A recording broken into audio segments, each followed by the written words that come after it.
네, 오늘은 말씀의 제목처럼 세 번째 사사인 삼갈에 대해서 함께 살펴보도록 하겠습니다. 세 번째 사사여서 그런지 성도 삼씨네요. 삼갈. 삼갈의 이름을 한번 더 기억해 주시고 또 세 번째 사사라는 것을 또 기억해 주시면은 나중에 이 이름을 들었을 때 세 번째 사사구나, 우리가 이렇게 기억이 잘 날 것 같습니다.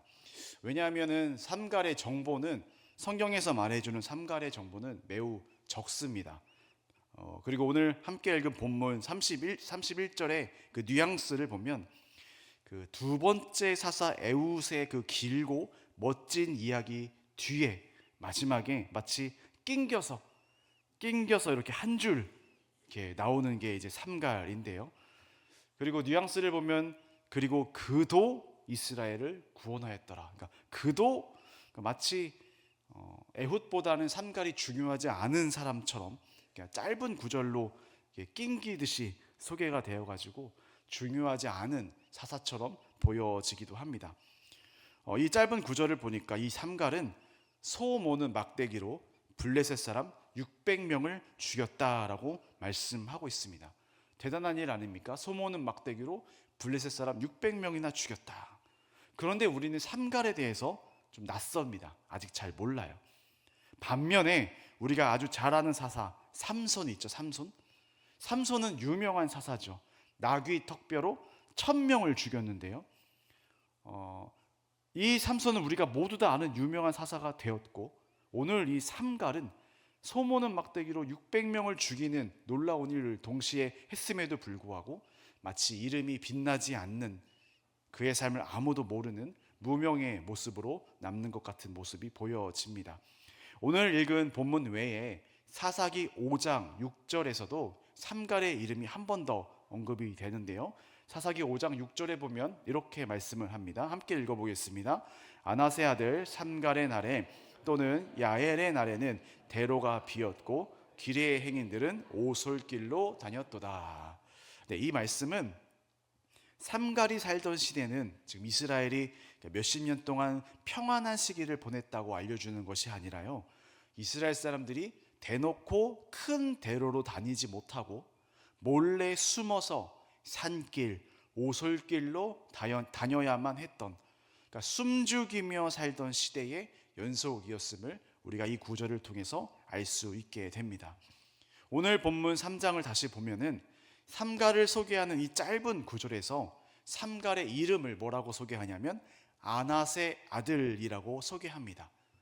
아낫은 사람 이름이 아닙니다. 아낫은 그때 당시에 그 가나안 땅에서 섬겨지는 여신의 이름입니다. 여자 우상의 이름, 바로 아낫이에요.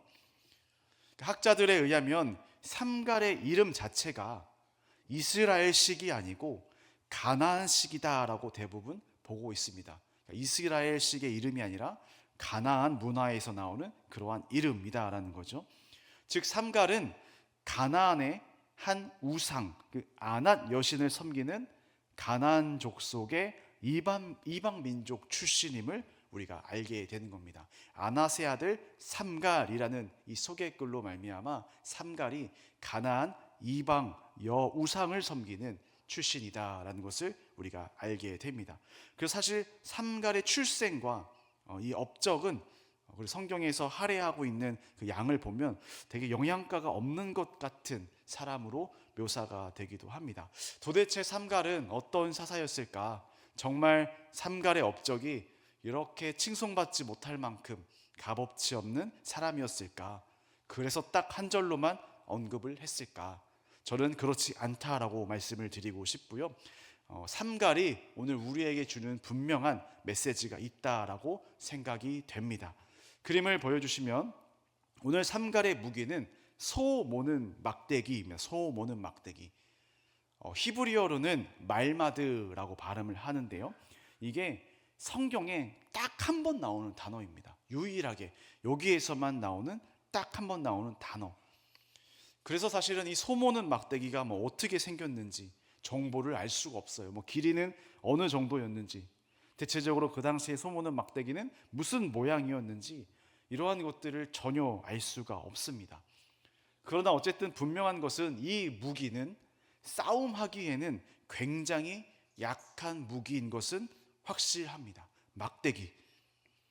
그리고 삼갈이 과연 정말 혼자 이 소모는 막대기 가지고 600명과 전부 싸웠을까? 뒤에 사사기를 읽어보시면 알겠지만 삼손이야 힘이 엄청 센 초인처럼 나오니까 삼손이야 그럴 수 있겠다, 이해는 되지만 삼갈은 그 힘이 셌다라는 정보가 없거든요. 그런 언급도 없어요. 그래서 저는 조심스럽지만 저는 학자들의 견해 중에 이것을 따릅니다. 그러니까 삼갈 혼자 600명 전부와 싸운 것이 아니라는 견해인데요. 무슨 말이냐면, 예를 들어서 우리 이순신 장군님께서 임진왜란에 왜군을 격파했다. 여러분 알고 있는 사실이죠? 우리가 어떻게 알고 있습니까? 이순신이 임진왜란에 왜군을 격파했다. 일본은 이순신을 무서워한다. 여러분 이 말을 많이 우리가 사용합니다. 그런데 우리는 알죠? 이순신 장군 혼자 싸운 게 아니라는 것을 알죠. 하지만 그 전쟁의 대표성을 띠는 인물로 이순신 장군님이 일본 왜군과 싸워 이겼다라고 우리는 알고 있고, 그렇게 글을 쓰기도 하고 표현을 하기도 합니다. 그래서 삼갈이 600명과 싸워 이겼다는 것이 혼자가 아닐 수도 있다라고 생각이 되어지기도 합니다. 함께 싸운 전투원들이 있었을 것이고, 함께 싸운 전투원 중에 이제 우두머리, 물론 그 전투원들이 군인들은 아니었겠죠. 농사를 짓거나 소를 키우는 농민들이었을 것입니다. 아무튼 이 농민들 무리의 대표였기 때문에 오늘 삼갈의 이름만 언급되었을 것이라 추정합니다. 그러나 사실 이게 중요하지는 않아요. 그러나 혼자가 아니었다고 하더라도 여전히 이 농민들의 힘만으로는, 그 소모는 막대기만으로는 블레셋 600명과 싸워 이기는 것은 매우 어렵습니다. 왜인지 아세요? 여러분 블레셋은요, 딱 기억하세요. 블레셋은 철의 나라입니다. 철의 민족이 바로 블레셋입니다. 다음 그림이요. 이집트에 메디네트 하부라는 그 장소가 있는데요. 이 장소에 파라오 람세스 3세의 신전이 이제 발견이 됩니다. 그래서 저 가운데 문이 보이시죠? 저 가운데 문으로 이제 들어가면 이제 보이는 것들이 이 벽화들, 역대 파라오 조각들, 기둥들, 그 그림들이 이렇게 많이 그 안에 전시가 되어 있습니다. 이집트 메디네트 하부에 있는 람세스 3세의 신전이에요. 그런데 이 신전에서 한 그림이 발견이 되는데요. 이 그림을 보면 당시 이집트의 람세스 3세가 이끄는 그 이집트와 배 타고 건너온 해양 민족과의 전쟁 이야기를 그린 그림입니다. 그리고 그림뿐만 아니라 글로도 이 전쟁의 내용이 글로도 기록이 되어 있는데요. 기록된 글들 중 한 부분만 밑에 제가 써놨어요. 한번 읽어보겠습니다. 아주 잘 건조된 전투선들로 구성된 무적 함대들이 팔레스타인 블레셋 사람들을 태우고 왔다라는 기록이에요. 자, 이 기록은 람세스 3세의 기록입니다. 이 그림에서 등장하는, 혹시 잘 보이실지 모르겠어요. 저 오른쪽 위쪽에, 왼쪽이죠. 왼쪽 위쪽에 배를 타고 건너오는 해양 민족들, 저 사람들이 팔레스타인, 즉 블레셋 전사들이라고 묘사가 되고 있고요. 그 가운데에 큰 사람 한 명이 활을 쏘고 있는데요. 저 사람이 바로 이집트의 람세스 3세입니다. 그러니까 이 글, 여기 쓰여져 있는 글을 계속 보면 이 전쟁에서 결국에는 이집트 자기들이 승리했다라는 기록을 한 것이죠. 그리고 왼쪽 윗부분에 그 배 타고 오는 블레셋 사람들, 저 부분을 조금 확대해 보면은 머리 모양이 잘 보이실지 모르겠어요. 그 머리 모양이 빗자루 헤어스타일로, 예전에 제가 즐겨하던 게임이 하나 있었습니다. 스트리트 파이터라는 게임이 하나 있었는데 거기 나오는 캐릭터 중에 한 명이 저렇게 이제 빗자루 헤어스타일로 빗자루 머리를 한 캐릭터가 있었습니다. 이 다 똑같아요. 머리가 블레셋 사람들이라고 묘사한 사람들은 머리가 다 저렇게 빗자루 모양입니다. 자, 다음 그림이요. 그 그림 아래쪽을 확대한 부분인데요. 이 그림을 보면 오른쪽에 이제 이집트 사람들이 블레셋 사람들을 쫓아내는 그림이 그려져 있고, 저기 빗자루 머리를 한 블레셋 사람들이 막 도망가는 그 그림을 기록해 놓은 것입니다. 그러니까 이집트가 배 타고 넘어오는 블레셋 사람들과 싸워서 승리했다라는 그런 역사적 벽화, 역사적 기록이 존재한다라는 거죠. 그렇다면 성경은 이 블레셋 사람들에 대해서 뭐라고 기록하고 있느냐? 사실 성경은 다음 그림이요, 블레셋이 어디에서 왔는지, 이들의 기원은 어디인지 사실 성경은 자세히 언급하고 있지는 않습니다. 그런데 분명한 것은 이들이 그 이스라엘 옆에서 아스돗, 아스글론, 가사, 에그론, 가드, 이렇게 5부족 연맹 체제로 이루어진 연맹 국가임을 알려줍니다. 그러니까 이 블레셋은요, 이스라엘처럼 하나의 국가가 아니에요. 하나의 국가가 아니라 저 5개의 부족이 그냥 연맹, 동맹을 맺고 있는 것이 블레셋이라는 정체성입니다. 그러니까 배를 타고 여기저기에서 넘어왔고 뭐 연합되고 동맹 맺고 이런 복잡한 환경을 거쳐서 저렇게 대표적으로 5개의 부족이 동맹하고 연맹한 나라가 바로 블레셋이라는 나라예요. 그리고 고고학적으로 이 블레셋 사람들이 그 바다 저편 그리스에서 또 넘어온 사람들도 있다라는 증거들이 발견되기도 하는데요. 이 5부족 중에 특히 에글론 지역에서 발견된 한 신전의 기둥 형태가 그리스의 건축 양식과 매우 유사하다라고 보고 있고요. 여기 이 블레셋 에글론 지역에서 발견되는 또 다수의 그 물품들을 보면은 그리스식 도자기들, 당시에 가나안에서는 만들어지지 않았던 그러한 배 타고 넘어와야지만 존재하는 그런 그리스식 도자기들이 많이 발견이 되어서 블레셋의 이 5부족들은 저 배 타고 넘어온 해양 민족들이구나라고 이제 학자들은 이렇게 확정을 짓고 있는 거죠. 무엇보다 이들이 배를 타고 여기 넘어올 때에 무엇을 가지고 넘어왔냐면 철기술, 철을 만드는 기술을 가지고 넘어옵니다. 그러니까 블레셋은요, 무기 자체가 달라요. 블레셋은 항상 이스라엘보다 출애굽한 200만 명의 이스라엘 숫자보다 블레셋은 항상 작았거든요. 그런데 블레셋이 항상 강했던 이유는 이들은 무기가 달랐기 때문입니다. 이들은 철을 사용했고 철무기, 철 갑옷을 입고 있었던 나라였어요. 나무 막대기랑 철과의 싸움이에요. 이스라엘 사람들은 철을 사용할 줄 몰랐습니다. 여러분 성경에 보시면은 오늘 사사시대 이후에 나오는 그 다윗이 나오는 그 시대 있죠. 다윗이 골리앗과 싸우는 장면 우리가 잘 알고 있지 않습니까? 그때 당시 사무엘상 13장 19절의 말씀을 보면은 이러한 말씀이 기록되어 있습니다. 그때에 이스라엘 온 땅에 철공이 없었으니, 철공이 없었다. 이스라엘은 철을 만드는 기술을 사람들이 없었다. 근데 블레셋 사람들이 이스라엘 사람들이 철을 만들까 두려워했다라는 언급도 있죠. 왜냐하면 숫자는 이스라엘 백성들이 훨씬 더 많으니까. 이스라엘 철까지 만들면은 블레셋은 이제 두려운 거죠. 근데 이때 사사시대 당시 또 다윗 시대까지도 이스라엘은 철을 만들 수 있는 기술이 없었다라는 거예요. 그러니까 사사시대에도 오죽했겠습니까? 다윗 시대에도 철을 만드는 기술이 없었는데 사사시대도 전혀 그런 기술이 없다라는 거죠. 그런데 오늘 성경은 분명히 우리에게 말씀해 주죠. 소 모는 막대기로 철의 나라 블레셋과 싸워 승리했다라는 것입니다. 오늘 삼갈의 이야기에서 핵심 주제는 이거예요. 나무로 철을 이길 수 있는 능력, 곧 작은 것이 큰 것을 이기는 능력이 있다라는 것입니다. 우리는 상식적으로 큰 것, 철이 당연히 강하다고 생각하지만 계속 사사기에 등장하는 사사들을 보면은 하나님은 약한 자를 들어쓰시는 그 하나님의 모습을 우리가 계속 보게 됩니다. 오늘도 이 주제가 이어지는데요. 그 약한 것, 작은 것이 주는 힘이 분명히 있다라는 사실입니다. 우리가 잘 아는 유명한 화가 반 고흐 그죠? 이 반 고흐가 이런 유명한 말을 남겼다고 합니다.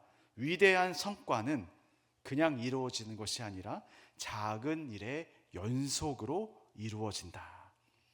그러니까 이 말을 반대로 하면 소소한 작은 일이 없으면 절대 큰 일이 이루어질 수 없다라는 이야기겠죠. 항상 그 위대한 일 뒤에는, 이면에는 작은 일들이 쌓이고 쌓이고 쌓여서 위대한 일이 만들어졌다라는 말입니다. 우리가 아까 이집트 고대의 유물을 보면서 그 당시 문화에 대해서 살폈다면은, 이번에는 오늘날 현대의 연구를 통해서 오늘날 문화는 어떤지도 좀 보고 싶은데요. 오늘날 가장 핵심 연구, 또 핫한 연구는 과학이겠고요. 그 중에서도 인간의 뇌를 연구하는 뇌과학일 것입니다. 그 로버트 마우어라는 사람이 계십니다. 이분이 UCLA 학교 출신이고 지금 워싱턴 의과대학에서 뇌를 연구하고 가르치는 일을 하고 있는 임상 심리학자입니다. 이분이 책을 썼는데 아주 작은 반복의 힘이라는 책이에요.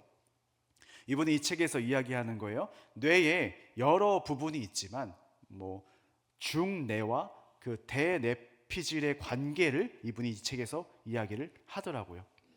중뇌의 위치는 저기 아래에서 이제 올라오는 저 통로가 뇌관이라는 통로인데, 중뇌의 위치가 그 뇌관 바로 위에 있고, 우리 뇌의 중뇌의 역할은 체온을 유지해주고 감정을 저장하고, 또 특히 우리가 위험에 직면했을 때에 방어 반응을 일으키는 역할이 저 중뇌의 역할이래요. 사람을 보호하는 거죠. 새로운 일, 위험한 일 앞에 사람을 방어하는 그 역할이 바로 중뇌입니다. 그 다음은 저 대뇌피질. 대뇌피질은 그 뇌의 겉모양이에요. 즉 뇌의 피부예요. 겉피부라고 보시면 됩니다. 색깔이 막 이렇게 다른데 전두엽, 후두엽 등등으로 구분을 한 것이고요. 그냥 모든 뇌의 겉피부를 전부 대뇌피질이라고 부릅니다. 인간이 다른 피조물과는 다르게 만물의 영장이다, 뛰어나다라는 소리를 들을 수 있는 게 저 대뇌피질 덕분이래요. 왜냐하면 문명, 문화, 예술, 과학, 음악, 운동, 이 모든 것들이 저 대뇌피질에 들어있다라는 거죠. 그러니까 내가 발전하고 싶고 공부하고 싶고 성숙하고 싶고 변화하고 싶을 때, 창조적인 무엇인가를 하고 싶을 때 저 대뇌피질이 활발히 운동해야 그런 것들이 가능하다라는 거예요. 그러나 우리는 어떤 일을 새롭게 시작할 때, 새로운 환경에 놓여 있을 때, 새로운 도전을 앞두고 있을 때 인간의 뇌는 저 가운데 있는 중뇌 때문에 방어 체제가 생긴대요. 그러니까 새롭게 도전해야지라는 욕구가 일어남과 동시에 그게 두려운 거예요. 두려운 마음도 동시에 생긴다라는 거예요. 그러니까 우리 뇌의 구조가 이렇게 되어 있대요. 저 중뇌 때문에 새로운 것을 하려고 해도 망설여지게 되고, 새로운 것을 하려 되고 두려워지게 되는 게 저 중뇌 때문에 그렇다라고 합니다. 그러면 저 중뇌의 방해에도 어떻게 사람이 저 대뇌피질을 잘 활용해서 더 성장할 수 있을까라는 물음이 던져지는데, 이분이 이 책에서 이 해결 방법을 이렇게 이야기를 합니다. 그러니까 큰 목표를 가지면 바로 두려움에 직면을 합니다. 그러면 방어 체제, 그 중뇌 기능, 새로운 것을 하지 못하게 방해하는 중뇌 기능이 더 강화가 되고요. 그래서 결과는 실패할 확률이 많대요.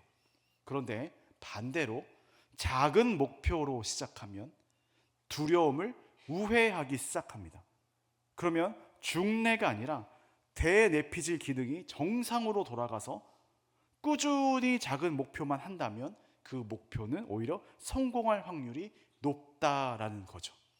우리 이런 말 듣지 않습니까? 뛰는 놈 위에 나는 놈 있고, 나는 놈 위에 뭐예요? 즐기는 놈. 즐기는 놈이 성공한다. 여러분, 이 말이 맞아요. 두려움이 아니라 즐기며 나가는 것.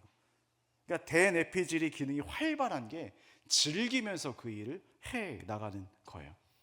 그러니까 뇌과학자인 이분이 말하는 것의 결론은 작은 목표를 하나씩 하는 것이 더 성공의 지름길이다라는 거죠.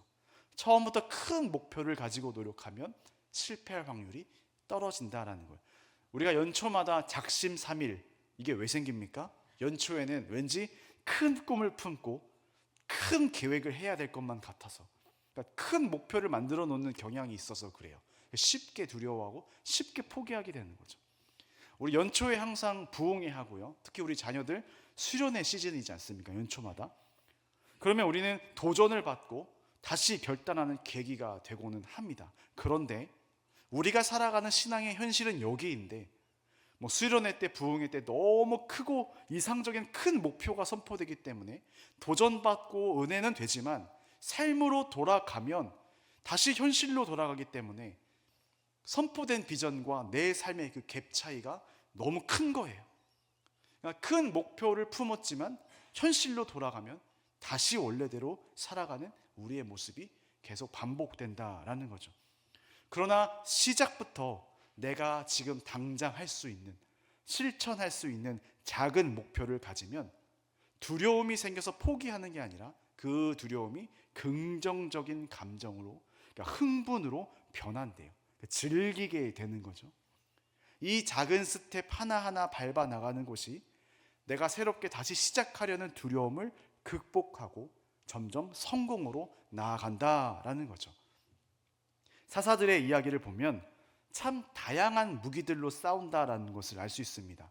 저번 주에 왼손잡이 에훗의 무기는 양날의 날카로운 칼이었습니다. 물론 본인의 왼손도 무기였죠.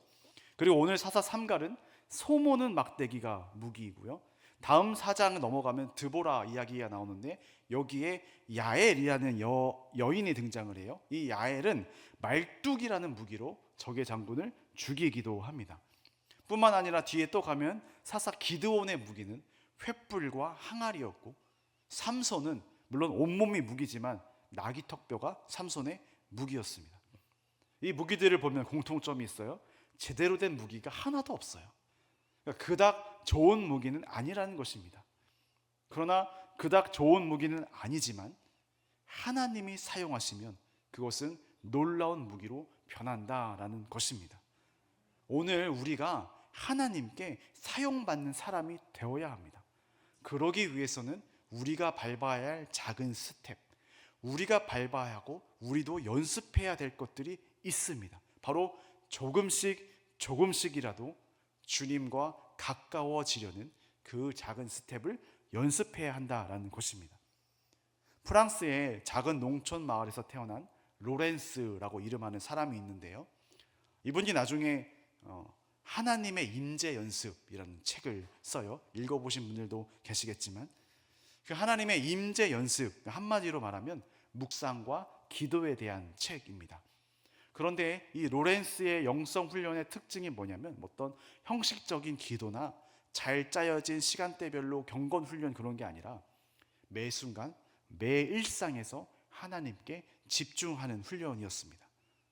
내가 일하는 일상 시간과 기도하는 기도 시간이 다른 것이 아니라고 말하는 거죠. 일상 시간에서도 기도할 수 있고 기도하면서도 일상을 보낼 수 있다라고 얘기를 하죠. 실제로 이 로렌스는 15년 동안 수도원 그 부엌에서 허드렛 일을 하면서 음식도 만들고 동료들의 샌들도 고치고 또 늑막염으로 고통당해서 잠도 제대로 못할 때도 많고 후라이팬으로 계란 후라이를 하면서도 기도하고 순간순간 감사 찬양했다라는 그 경험들이 그 책에 기록이 되어 있어요. 그러면서 이분이 말해요. 무슨 거창한 일을 도모하거나 기발한 방법으로 하나님의 임재를 만드는 것이 아니라 그저 일상에서 하나님을 사랑하는 마음으로 살아가는 것. 주어진 일상에서 하나님을 사랑하고 하나님의 임재를 경험하는 것이 중요하다라고 얘기해요. 여러분, 이게 대단한 이야기는 아니죠. 우리도 우리의 일상에서 충분히 할 수 있는 것들이 바로 이거예요. 그러니까 무슨 말씀을 드리고 싶냐면 우리가 하루 말씀 한 절 또 묵상해 보는 것, 아침 저녁으로 주님께 나와서 짧은 기도로 하루 시작하고 또 기도로 잠들기 전에 하루를 마무리해 보는 것, 내 일상에서 어려운 일들이 있을 때에 그 순간 어떡하지 걱정하는 것이 아니라 그 순간 주님께 기도해 보는 습관을 가져보는 것, 내가 무슨 일이 생기면 먼저 마음속으로 주님께 물어보는 습관을 가져보는 것. 오늘의 말씀 제목 이것이었어요. 우리의 믿음이라는 것은 성장. 우리의 믿음이라는 것은 그래서 지금도 성장하는 것이라고 말씀드리고 싶습니다. 그러니까 처음에는 연약하고 작은 믿음으로 시작했어도 이 작은 믿음을 늘 우리 일상에서 주님께 계속 드리면서 그 일상에서 내가 작은 기쁨을 얻고 또 내 일상에서 주님께 감사 기도하면서 또 작은 기쁨을 얻고 그 작은 일상에서 주님께 기도하고 주님과 교제하는 그 즐거움이 생긴다면, 그것을 즐기게 되는 마음이 생긴다면, 그 일상에서 드려지는 작은 믿음들을 통해 하나님은 놀랍게 그 사람을 사용하신다라는 거죠. 그렇게 믿음이 점점점 성장하고 성숙해진다면 어느새 그 사람은 그냥 자기 일상에서 하나님을 사랑했을 뿐인데 하나님이 그 사람을 사용하는 순간 그 사람은 세상을 이기는 믿음을 가진 사람으로 성숙한다라는 사실입니다. 세상을 이기는 믿음은 내 작은 일상, 내 방, 부엌 이곳에서도 하나님을 사랑할 때 생겨나는 것이 세상을 이기는 믿음입니다. 위대한 것은 작은 이 소소함들이 모여서 이루어지는 것이라고 말씀을 드렸어요. 이런 의미에서 오늘 철의 나라 블레셋과 싸워 승리한 또 한 명의 대표적인 성경의 사람을 소개해드리고 말씀을 마무리하려고 합니다. 우리가 아주 잘 알고 있는 그 블레셋 장군 골리앗과 싸워 이긴 다윗인데요. 하나님이 다윗을 사용하신 이유는 단 하나예요. 다윗의 믿음을 본 겁니다. 저는 다윗이 목동 시절에 그 시절 가운데 그의 믿음이 성장하고 그 일상에서 그 믿음을 연습하는 시절이었다고 생각해요. 그의 일상에서 누구도 주목하지 않는 목동의 일상에서 누구보다 하나님을 사랑했고 양을 사랑했었던 다윗입니다. 그 작은 것들이 계속해서 성장하는 것. 그리고 결정적일 때 하나님은 다윗을 찾으신 거죠. 다윗을 보면 진짜 놀랍습니다. 여러분, 다윗이 물맷돌 하나를 던져서 골리앗을 이기잖아요. 우리가 지겹게 들었던 이야기죠. 다윗이 골리앗과 싸우기 전에요, 시냇가로 내려갑니다. 그리고 돌멩이를 주워와요. 그런데 그 돌을 몇 개를 줍냐면 5개를 줍습니다. 사무엘상 17장 40절 말씀입니다. 같이 읽어볼까요? 시작.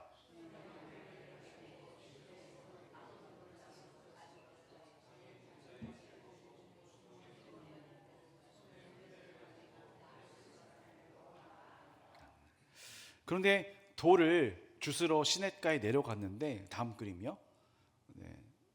돌을 주스러 내려갔는데 딱 한 개만 주워와서 골리앗에게 하나로 충분해 이렇게 골리앗에게 나아갔다면 다윗이 더 좀 위대해 보이고 더 멋지다, 진짜 신앙의 인물이 역시 다르네 라고 봤을 텐데 다윗이 조금 불안했는지 돌을 5개를 주어요. 다윗이 왜 5개의 돌을 주었을까? 주머니가 더 많았더라면 더 많이 넣었을 텐데 주머니가 부족해가지고 5개밖에 못 주었을까?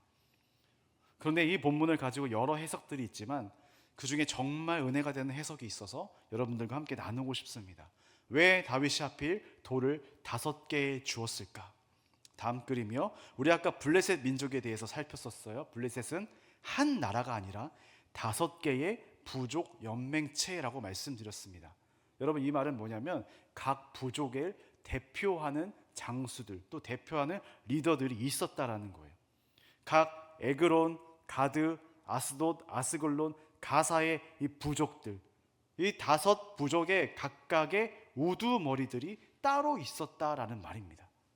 여러분, 성경을 잘 보시면 오늘 블레셋 장수 골리앗을 소개할 때에 블레셋 나라의 장수라고 소개하지 않아요.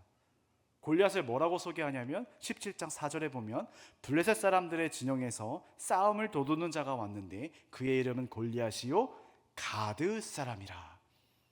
여러분, 블레셋의 대표하는 장수 골리앗을 우리가 알고 있지만 사실 이 골리앗은 5 부족 중에 가드를 대표하는 장수입니다. 그 중에서 싸움을 제일 잘했기 때문에 앞으로 나왔겠죠. 골리앗을 가드 사람이라고 소개해요. 골리앗은 가드를 대표하는 장수입니다. 그리고 각 부족을 대표하는 다른 4명이 뒤에 또 있었다라는 거죠. 여러분, 왜 다윗이 돌을 5개를 집었을까요? 돌 하나로 안 될 것 같아서 불안해서 그랬을까요? 더 많이 집어야 했는데 주머니가 없어서였을까요? 목동 시절 이 믿음을 연습한 다윗이 지금 골리앗 앞에 나아가는 데는 어떤 믿음으로 성장했는지 아십니까? 하나님이 나와 함께 해주시면 각 5개의 부족을 대표하는 장군들에게는 돌 하나씩이면 충분합니다 라는 믿음이에요. 그래서 돌 5개를 집었던 것입니다. 각 나라를 대표하는 그 리더들에게는 돌 하나면 충분하다라는 거죠. 이런 생각이 들었습니다. 믿음이 성장한다는 것은 결국 무엇일까? 그러니까 성장된 믿음은 어떤 모습으로 나타날까? 제가 내린 결론이에요. 하나님 아빠에 대해서, 아버지에 대해서 의심하지 않는 것. 의심하지 않는 것이 믿음이 성장했다라는 증거입니다.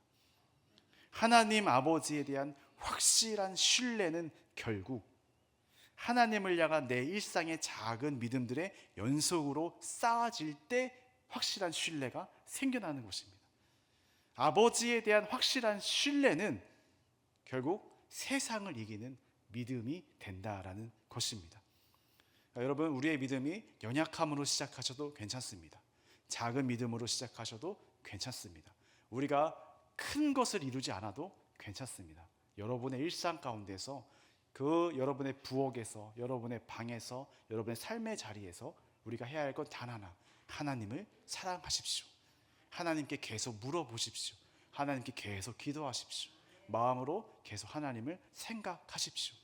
이것이 쌓이고 쌓이고 쌓이게 될 때에 결국에는 그 아버지 하나님을 의심하지 않는, 절대 하나님을 신뢰하는 그 믿음이 생기는 거고요. 여러분, 이 믿음이야말로 세상 가운데 위기가 닥쳐왔을 때 그 세상을 이기는 믿음이 되는 것입니다.